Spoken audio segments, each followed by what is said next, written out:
On Thursday of this week, Donald Trump decided to go on a little mini pardon spree, either pardoning or saying he may in the future pardon several people who have committed some crimes that actually seem very familiar. Now, there's a lot of theories out there as to why Donald Trump started issuing these pardons, so let's focus on the biggest and most likely to be true theory out there, and that is that Donald Trump is pardoning people who committed crimes that either he himself or former members of his campaign are currently under investigation for. Let's start with the first pardon that actually happened, Dinesh D'Souza. He pled guilty to campaign finance violations. And who do we know that's also under investigation for potential campaign finance violations? Why, that would be Michael Cohen, Donald Trump's attorneys, and Donald Trump himself.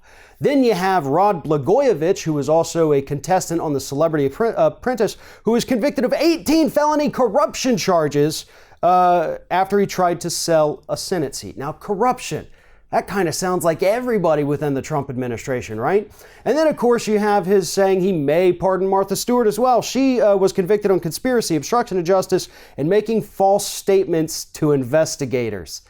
Now, it's that one, that making false statements to investigators, that probably applies to a lot of people who've already met with Robert Mueller and the special prosecutor's team. But the message that Donald Trump is trying to send right now is very clear. If you don't flip on me, if you are loyal, as all of the people he's pardoned have been, Martha Stewart had hosted an Apprentice spinoff, and let's not forget Joe Arpaio, who got pardoned months ago, who is an ardent Donald Trump supporter. But anyway, Trump's message is don't flip on me, stay loyal, and don't worry, I'm going to pardon you in the very near future. Well, I've got some bad news for Donald Trump, but I've got some good news too for him. The good news is that unfortunately, a president can pardon pretty much anyone, even suspected of a federal crime. And that's the key word there, federal crime. We'll get more on that in a second. But yes, Donald Trump can actually pardon people even before they have been convicted.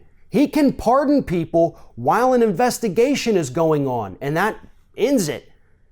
I'm sure he doesn't know that, so please nobody tell him. But yeah, legally speaking, he is allowed to do that, and he can issue blanket pardons and say, I'm pardoning Joe Smith for any federal crime against the United States that he may have committed between 2001 and 2018. And it works. That's how it does. That's how Gerald Ford pardoned Richard Nixon. But here's the thing. Like I said, that's only federal crimes. He can't pardon people who committed state crimes, which is one of the things that Michael Cohen, his attorney, is under investigation for. Most of the grievances so far against Cohen are state crimes, not federal crimes. So Michael Cohen, the biggest person he's worried about flipping, he can't even pardon him. So yeah, Cohen has every reason in the world to still flip on Donald Trump and hand over evidence or whatever he may have, because Trump can't get him out of this. It's a state crime. Yes, he's also being investigated for some federal crimes too. He could pardon him for those, but not the state ones. Get the same outcome, really. So, the other thing is that if Trump didn't want people to flip on him, maybe he should have sent this message, I don't know, like a year ago, when the investigation was in its early days, because by now people have already flipped. They've already cut deals. They've already made agreements with prosecutors. We know that that has happened. So little too late for that. But nonetheless, you go ahead and you keep pardoning all your horrible right-wing friends just because they support you. I know Martha Stewart's not right-wing. She's not a Trump supporter, but she was loyal to him at one point when she had the little spinoff.